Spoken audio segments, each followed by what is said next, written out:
Hello and welcome to the Cinematic Attic YouTube channel. I'm Mike. How you doing? It's time once again to take a look at what DVDs, Blu-rays, 4Ks, maybe even VHS, but not this time, that I've picked up since the last video. So, starting out this time with what I picked up from Vinegar Syndrome's site during December's Partners Only month. I only got 2 titles, and only one of them is new. And that is from VHS Hitfest, Satan's Menagerie. For now, I'm all in on getting whatever this partner label puts out. This is a shot-on-video film, so I'm looking forward to that. It also includes a never-before-released horror anthology, Tales of the Undead, plus a short film. So, worth picking up. Satan's Menagerie. The other one I picked up is a couple months old, I guess, and that's from AGFA, putting out some of their Something Weird catalog with this 4-film Shakorama video party set. And you get those 4 films on there. I had Passion in the Sun on a Something Weird disc already, but looks better here, obviously, and get 3 other films. I'm honestly surprised why I didn't pick this up until now, considering it's 4 films for the price of 1, basically. I love these kind of things. But anyway, one thing you'll notice about both of these this time around, no slipcovers. I have put myself on a budget, which is partially why I've been telling you that the pickups in these videos, those portions of these videos may be a little shorter. And one of the places where I can cut costs is by not getting the slipcover versions. I can save a few dollars on each one of these by not doing that. And that frees up money to, well, in this case, maybe get some extra movies, you know. Not getting slipcovers, that's a few dollars, but a few dollars at a thrift store can get a few movies. Anyway, so I got those 2.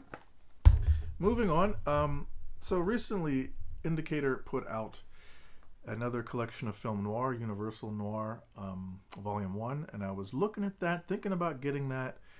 I already had one of the films abandoned on Kino Lorber Blu-ray and one of their film noir sets. And then I found out that the other 5 films in that Indicator set were also put out by Kino Lorber. So I looked into it because I thought, well, I already have one. If I can get the rest from Kino Lorber for a cheaper price, I'll just do that. And, well, that's what I did. So shopping around at various places and being willing to get a couple of them on DVD for a really nice price, I did get the other 5. Starting with the 2 that I got on DVD. The Web.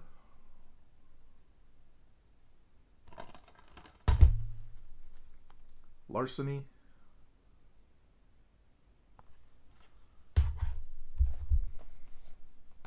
And let's see, I got a couple of these used. Naked Alibi, Blu-ray.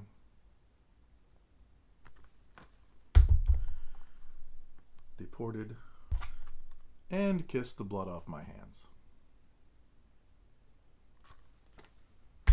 Then I went to Second and Charles, where because of the holidays they were having a buy 5 get 5 free on used DVDs and Blu-rays.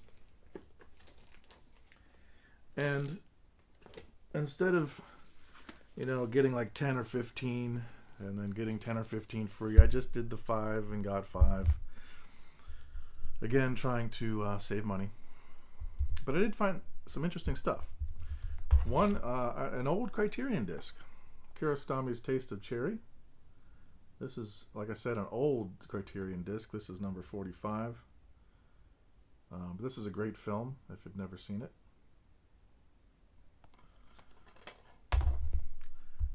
Happy to find this olive title, The Boogans.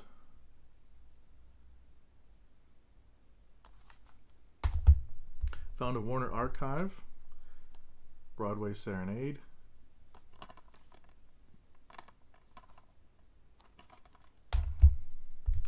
I actually found a Synapse disc. Document of the Dead. Documentary about George Romero. And it came in this plastic. Conga. I'd never seen this and I never owned it, so very happy to find that. Ape Run Amok. Got this triple feature of Elvis films, Harem Scarum, Speedway, and The Trouble with Girls. Got this mainly to upgrade these two VHS.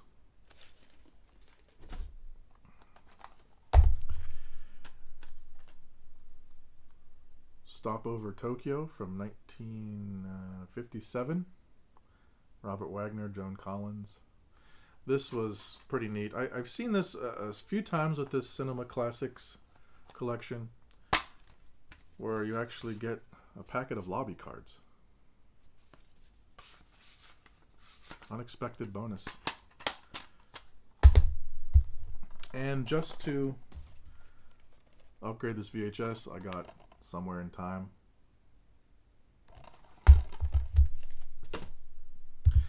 And then they had some of the Universal Monster Legacy collections, but the older versions that don't have,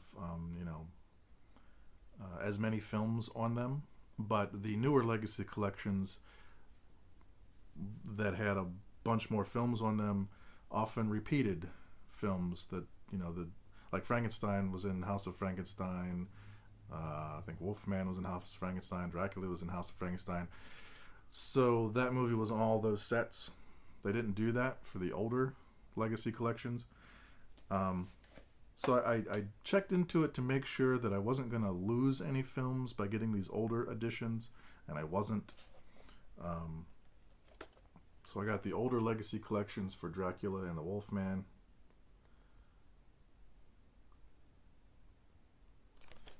And since I have the collections for Invisible Man and for the Creature from the Black Lagoon, I just went ahead on eBay and ordered the other two. So I got the newer Legacy collections for Frankenstein and the Mummy. So now I have a Legacy collection for all the monsters, and I have all the films that were put on these, whether they were the older or the newer editions. So very happy about that. And those sets will upgrade these VHS.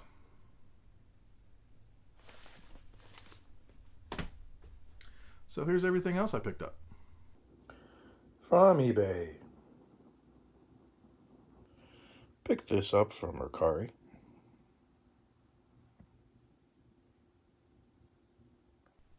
From eBay.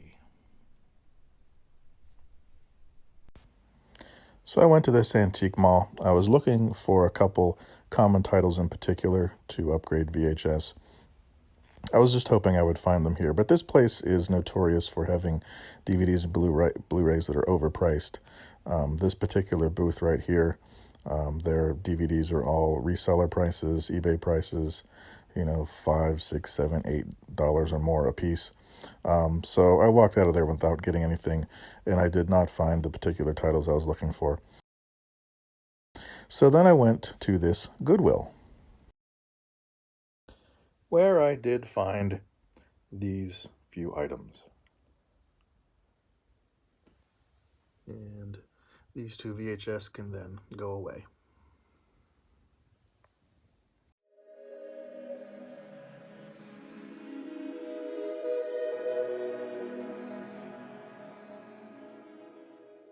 So it's time once again to take a look at some of my all-time favorite films. Films that I consider my own personal pantheon of films. Now, after this, I'm going to tell you of my 10 favorite watches of 2022, and those are all going to be in the pantheon. But I did want to tell you about two more.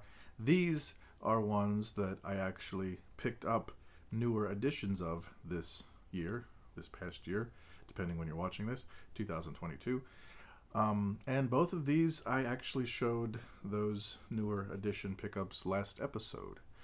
So, the first one is Chained Heat from 1983. This film being part of this 3-film set on DVD. I previously had the VHS. I watched this for the first time years ago and loved it. It's a women in prison film starring Linda Blair, but it has an all-star cast, at least in terms of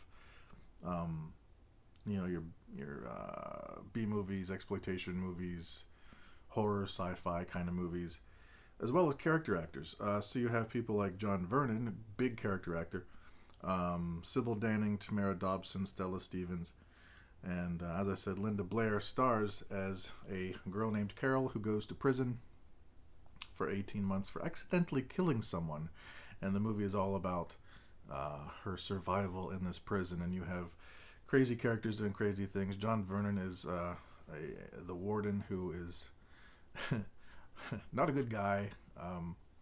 And it's basically just adventures in the most bonkers prison for women in cinema. Maybe not. But I enjoy the movie a lot. Chained Heat, 1983. I had to get this finally on in its proper aspect ratio and all that stuff after having the VHS for a long time. The other film I want to talk about right now is a little film called FREEWAY from 1996. Yes, this is the Vinegar Syndrome 4K that I just showed last episode. But I had this for a long time on this DVD. And I'm keeping this DVD because it has, the original cut of the film, the theatrical cut, I should say. Whereas this has the preferred cut with a couple extra minutes of things that were cut out that the director didn't want to cut out. But this is a modern telling of Little Red Riding Hood. Kiefer Sutherland's character's last name is Wolverton, Big Bad Wolf. Reese Witherspoon plays a character named Vanessa who is off to go live with her grandmother. So she's off to grandmother's house. She encounters Kiefer Sutherland, who is not a good guy, and craziness ensues. It is it is a film that goes to some dark places and has fun doing so, and that's basically why I and a lot of other people love it. So if you haven't ever seen FREEWAY, it was a relatively Hollywood kind of film, so it's not hard to see. So if you like these actors, if this sounds at all interesting and you haven't seen this, go for it. FREEWAY, 1996.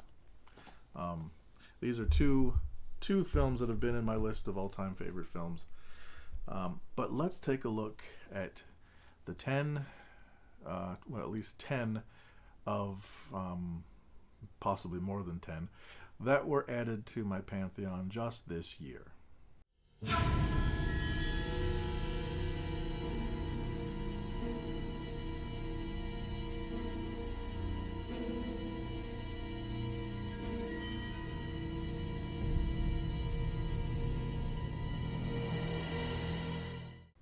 Alright, this is one of my favorite kinds of segments to do, and I only get to do it once a year, but it is my 10 favorite and first time watches for the year of 2022.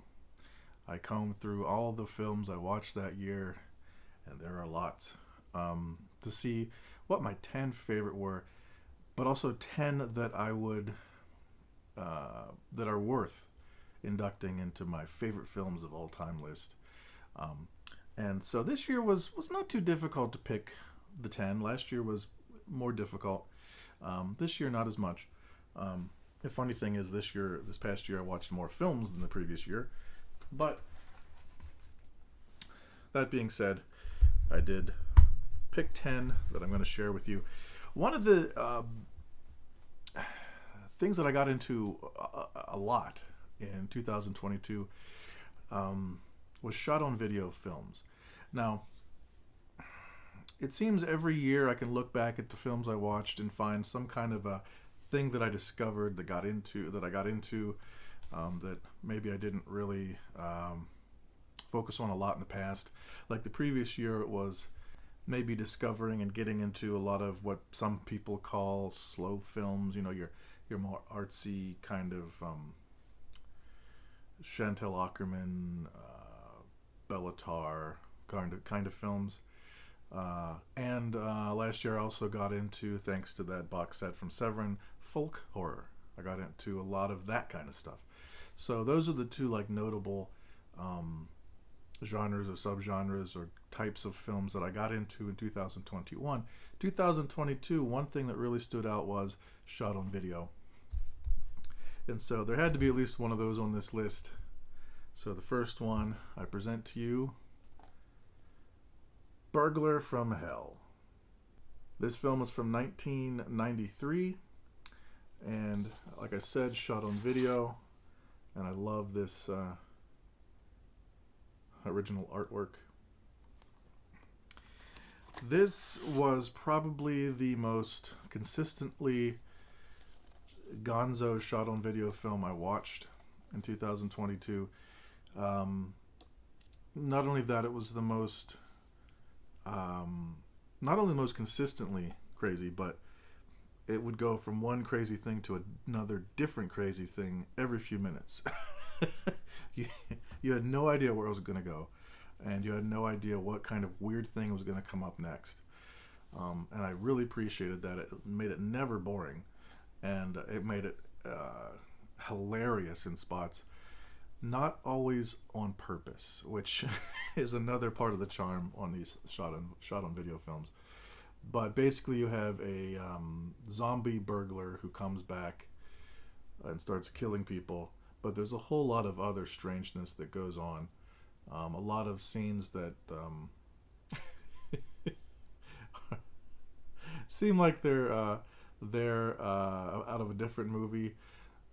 Some scenes that were written trying to make some kind of a statement that just came off cringeworthy. Some scenes that were put in there for crude humor that was just over the top. So many different crazy wild things in this movie. I couldn't not choose this one out of the whole bunch of shot on video films I watched in 2022. So, Burglar from Hell, 1993, love it.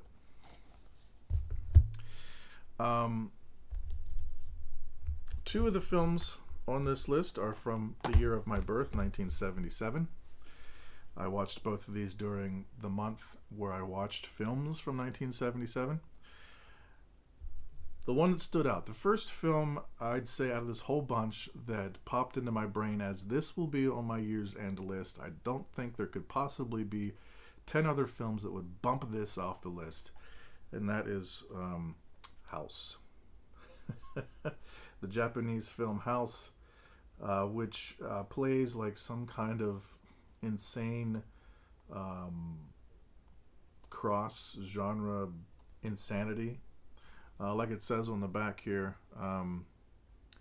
psychedelic ghost tale, stream of consciousness bedtime story, episode of Scooby-Doo as directed by Mario Bava, hallucinatory head trip. Yeah, all those things in a horror movie. And it is a horror movie. It does not, let's just say it does not have an ending that leaves you smiling. Well, other than smiling in what did I just see? One of the things I love most about this is not just the story, the characters, the setting, the strangeness of it all, but I also love the creativity in the filmmaking. Every few seconds, every minute or so, you would see some setup on the screen of something you've never seen before, some kind of a creative shot or some kind of shot that was manipulated artistically somehow, just something that was visually interesting. And I know this one has had a reputation. I've heard of this for years and years and years and just never checked it out. Finally did, and I finally see what the fuss is about. This is one of the strangest movies about a bunch of girls who go to a haunted house and start getting picked off. Yeah. House, 1977. Love this thing. The other 1977 film was one that I did not see coming as far as one that would end up on this list. I just watched it because I was in the mood to watch a kung fu movie because I was reading the These Fists Break Bricks book, all about kung fu films in the 70s and 80s and all that. To Kill with Intrigue, starring Jackie Chan, an early Jackie Chan film before he was big. This film surprised me greatly. I watched this even initially on a terrible DVD print that I had, and recognized it was quality enough to go after this 88 Films release to get a better copy. This the story, the plot, the action, the characters, how it all fits together. It's truly more than just a kung fu film. I know a lot of these films, when you watch them, I've seen a whole bunch of kung fu films from this era, and a lot of them just, when they're over, they're instantly forgettable because it seems like the whole movie was just people kicking. This is not that. This, of course, has kicking and punching and kung fuing, but it has quite an interesting story along with it, and there's twists, there's turns. It's just really cool. I did not expect it to be as good as it was when I first started playing it. Directed by Lo Wei. So if you're at all interested in this kind of film, I'd recommend this one highly. To Kill with Intrigue, 1977. The next one is the newest film on this list, only from 2021, but it left such an impression. Nobody. With was it Steve? No, Bob Odenkirk. This is an action film for those of you who get tired of watching action films where the hero is indestructible, where things always, or at least most of the time, go well for the hero. This is a film where this guy really has to make an effort, and he does get beaten up along the way, but it has twists and turns and surprises, fun scenes, good action scenes, some creative filmmaking. This was just a treat. I mean, I heard good things about it. I saw it was from the writer of John Wick, so that couldn't be terrible. Gave it a shot, I think on HBO Max or something, and loved it. Loved it, had to own it. Got this Blu-ray. Also it's Christopher Lloyd, so that's fun. But yeah, Nobody. If you're looking for a good action film that's refreshing, this is a good one. Next one,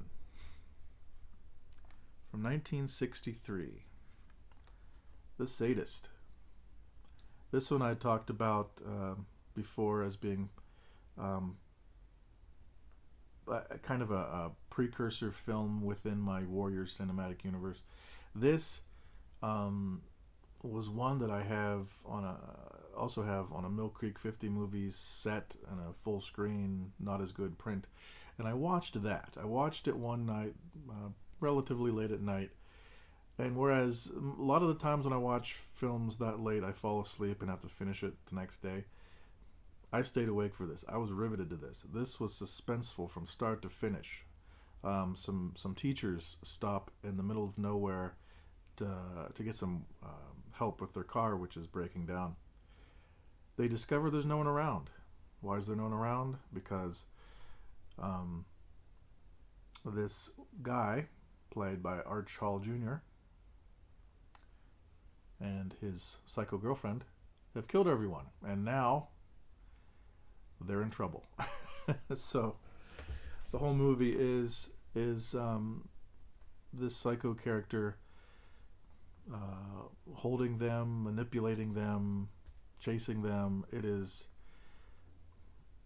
just a masterclass in holding someone's attention with suspense, and it does not end completely how you think or hope it will. So I was very pleasantly surprised with this one. Had to go after this Code Red Blu-ray, even though it was out of print, and I had to pay a little extra, but it was worth it. The Sadist, 1963. The next one, from 1992, British TV film that just came out on Blu-ray this year, actually. I, however, before that, got it on DVD, and that is Ghost Watch. This was in the style of a mockumentary, a fake news broadcast about people going to investigate a haunted house, and that investigation going to scary places. This had the War of the Worlds radio syndrome, where people tuned into this in the middle, thought it was real, started to panic. Maybe not as bad as the War of the Worlds.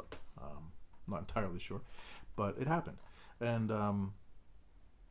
I watched this for the first time. I'd heard about this a long time ago, but I'd forgotten what it was called. So it just left my brain for several years.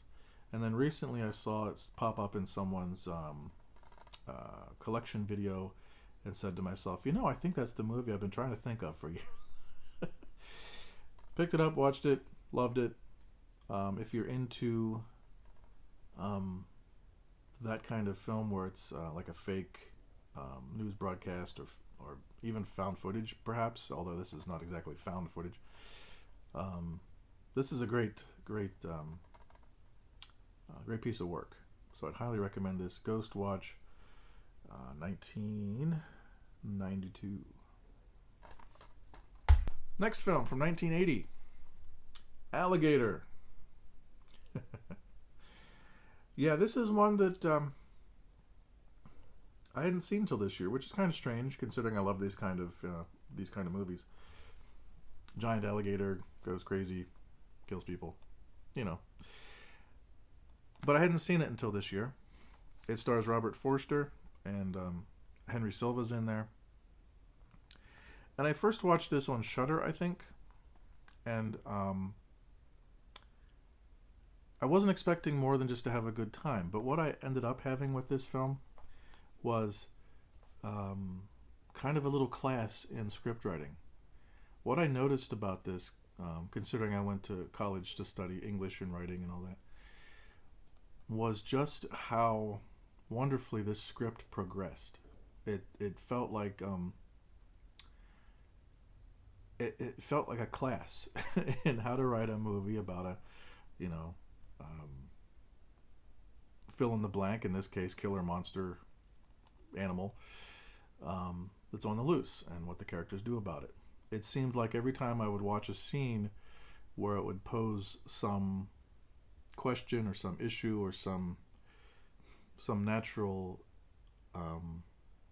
end point, the next scene would pick up and follow up on that. And it got to the point where it was just so pleasant to watch that happen. And the writer brain I have was just so pleased watching it under that under that whole scenario, that it really made an impression. And the movie itself is a lot of fun. I mean, it has Robert Forster, Henry Silva. The writing, I should say, is by John Sayles. And of course, He's a well-known writer in movies, and it's directed by Louis Teague, who directed a lot of films, including horror films. So this has a bit of a pedigree, even if it was more of a pedigree that perhaps came later. I don't know, but this is a great film, and I'd highly recommend this one for anyone who loves monsters, animals running amok kind of thing.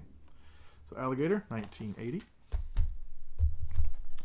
Next up is one of the most pleasant surprises as far as dark, humorous horror films, and that is Serial Killing 101 from 2004.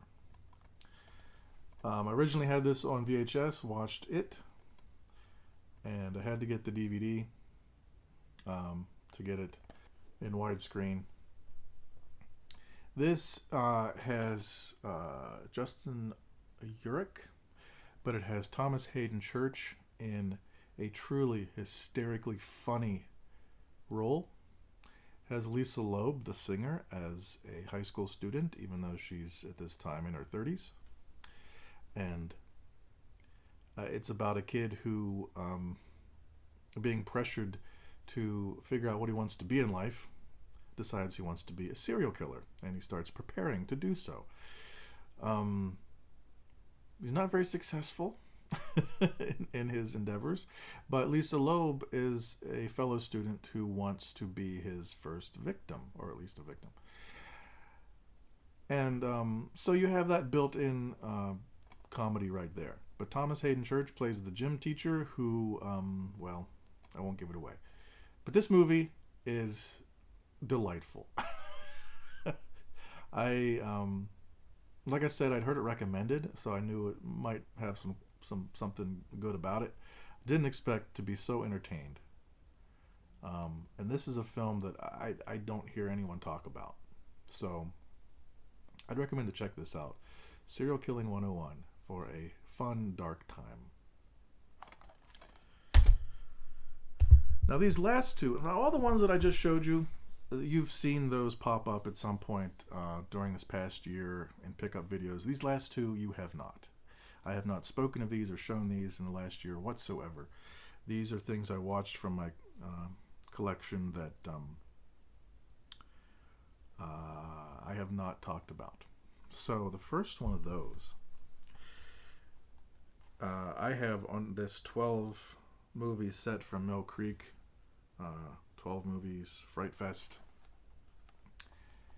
And that is a little film right here called Night Feeders. And that is from 2006.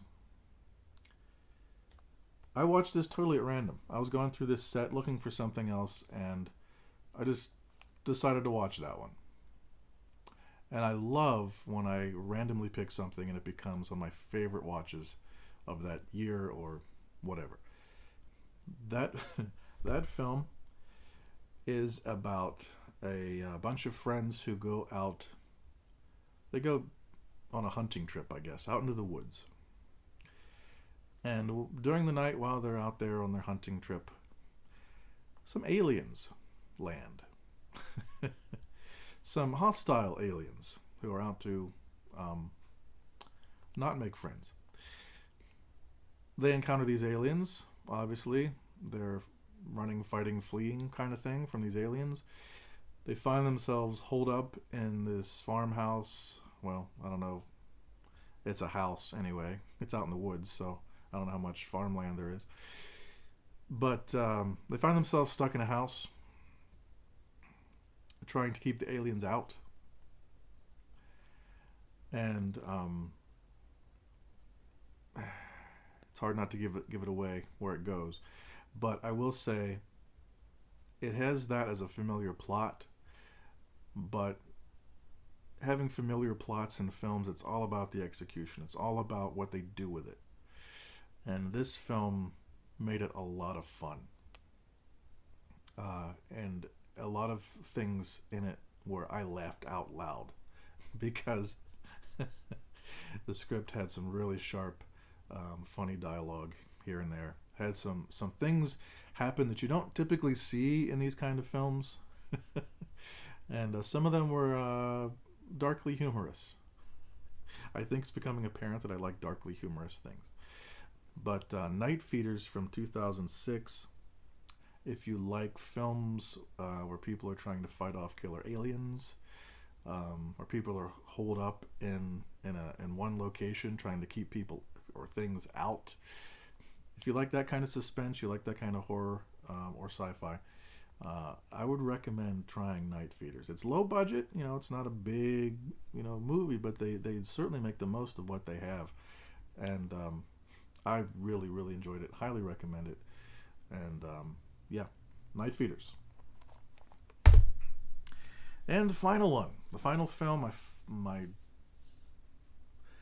final favorite watch of 2022 is a film from 1979, and from what I can tell, is only available on VHS. And I happen to have a VHS of it. A Great Ride. And this is a cut box, so the word A is cut off the front, but you can see on the spine, A Great Ride. I looked around on eBay and whatnot to see if I could get a better copy of this VHS. This is something I picked up at a used book and video rental store that was selling off the VHS years ago. I got a whole lot of good and rare VHS from that store when they were selling all that stuff off. And I've just had this sitting on my shelf for years. I watched this finally at random. And again, another movie that I just pick off the shelf at random and watch and love. And I can't tell you how great that is. How great a day that is. When I realize I've had a gem in my collection. And it's just been sitting there waiting for me to discover it. This one is about two guys. They are off-road racing champs. And that is to say, motorcycles or dirt bikes or whatever type of cycle that is. And they decide after winning some championship that they want to fulfill a goal of riding their bikes from the Mexican border up to the Canadian border entirely off-road. And of course that's not allowed, so they have to make sure they're dodging any kind of authority. Obviously they're driving over people's property, so they have to watch out for that. But it turns into rather kind of a road trip movie, although you could say it's an off-road trip movie. So because they encounter all sorts of other characters and people and things that make it interesting and allow them to learn things about themselves, that whole kind of thing. But it also has other elements thrown in there for conflict. Early in the movie, they come across this young kid who likes to race his bike too. So for fun, they just race their bikes around that kid's property, but he accidentally gets killed. And like I said, this is pretty early on, so not a big spoiler. That death causes that boy's father to go after them the entire film for revenge. And what makes that interesting is that he chases them in a truck that is tricked out like Knight Rider's car, like KITT. It doesn't have, all the bells and whistles KITT did. It doesn't, have an artificial intelligence in it, but it it has this advanced computer system that allows him to track these guys. It gives him all sorts of information that no technology for vehicles would have ever done in 1979. So it has this weird element of science fiction in it too. So that's really cool. So you put all these things together, and this was just a fun time. Directed by, I think it's Don Hewlett, something like that. Anyway, he directed the Chuck Norris movie Breaker Breaker. That's really the only other major film he directed. He composed music for other films, like one of my favorites, Death Machines. He composed music for that. Also, apparently, the music for Breaker Breaker. But yeah, this movie is good. I really enjoyed it. It's one of my favorite watches. So if you ever come across this on VHS, there is a beta tape also. Check it out. This is one that I'm hoping will someday be rescued from obscurity by one of our boutique companies. I'm not holding my breath, but then again, I've been surprised, greatly surprised by some of the titles they pick out and put out. So anyway, a great ride, 1979. If you can check this out, please do. It's a really fun movie. So those are my 10 favorite watches for 2022. If you haven't checked any of those out, give them a shot.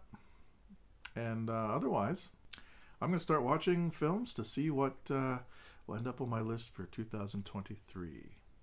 So until next episode, everyone, enjoy your movies.